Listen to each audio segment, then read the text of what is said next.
pattern. There are those that pray in the morning, some pray at night, some pray spontaneously, some pray in the daytime. Find out anyone that is convenient for you. As far as I'm concerned, make prayer your lifestyle. And I'm telling you the truth, when it comes to the matter of spiritual activation, it's guaranteed. Impartation themselves are weak to keep you perpetually functioning in dimensions in the spirit without a commensurate prayer life. In fact, many of us know so many things manifestly too, not because we don't wish to, it's because our sufficient energy in line with prayer is not commensurate with the knowledge of what we have. That is the reason why your knowledge must equate to your strength in the place of prayer to be able to advance in this kingdom. As you begin to advance, prayer may not be dramatic, but you must still have it as a lifestyle. Whether it's quietly, you must still have it as a lifestyle. In fact, I realize that one of the greatest deceptions is prayer time. You will think praying 7 to 9 is enough. Devil will study you, allow you. He will make you to be very spiritual 7 to 9. After 10, he comes. And you now realize that from 10 o'clock till the next day 7, you were a carnal person. Why? Because devil is wise. He knew when to attack you. Whether you like it or not, devil will attack you anytime. He will ensure that it's the moment and time when you are weak. And that is why if you always observe in spiritual warfare, the devil always knows exactly what he ought to do in keeping to you. Why? Because he take out time to study. Why wouldn't he come when you are strong? No matter how much you love to masturbate, no matter the spirit, the demon, you'll be shocked in this atmosphere, the power dies. You'll be shocked here like this. No, if you can't sleep with a guy every day, if you are here, it will be almost impossible for you to wake up here and do anything here now. Why? Because the atmosphere has a way that it has silenced that possibility. But the devil knows that immediately he gives you a privilege to live here now.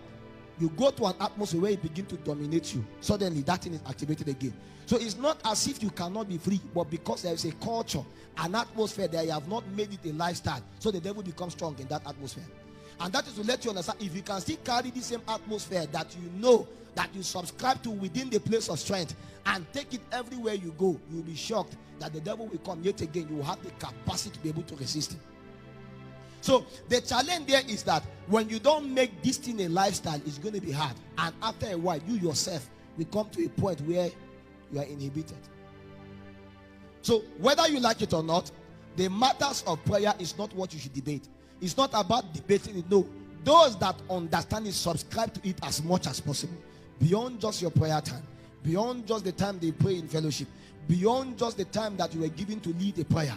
Do you have a commensurate prayer life? Do you take out time to pray on your own? Have you ever taken out time by yourself without anybody instructing you upon the strength of the body within you and say, I am isolating myself for this reason? Not for a car, not for a house, not for a wife. In fact, not because you want to start a ministry. It's easier enough when you come to a point you are about to leave a place and you feel, let me go on a 3 days prayer and fasting just to be able to hear God for the moment. Have you ever come to a point where you feel, let me maintain this thing as a life? Many people that God does not always speak to them is because many spiritual things are not a lifestyle, it's an activity. A time came I was burdened with so much invitation and I do not have the time to prepare as much as possible. I could not write many notes.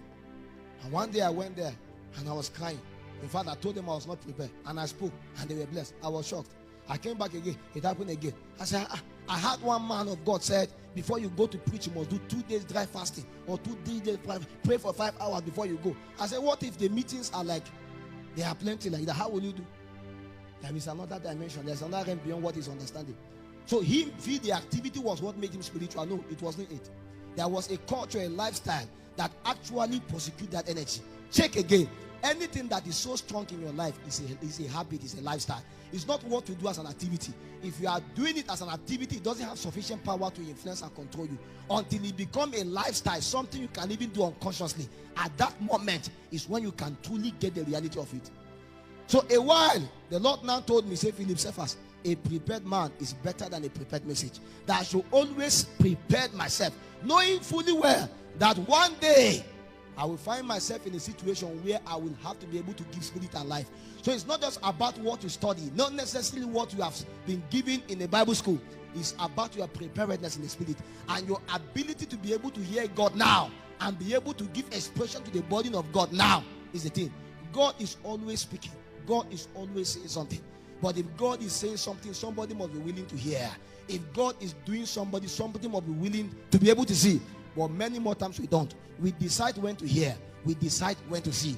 And that is the reason. And at the moment where you want to, you yourself will look at yourself and say you are disqualified. But if you can make this thing a culture, you make this thing a life.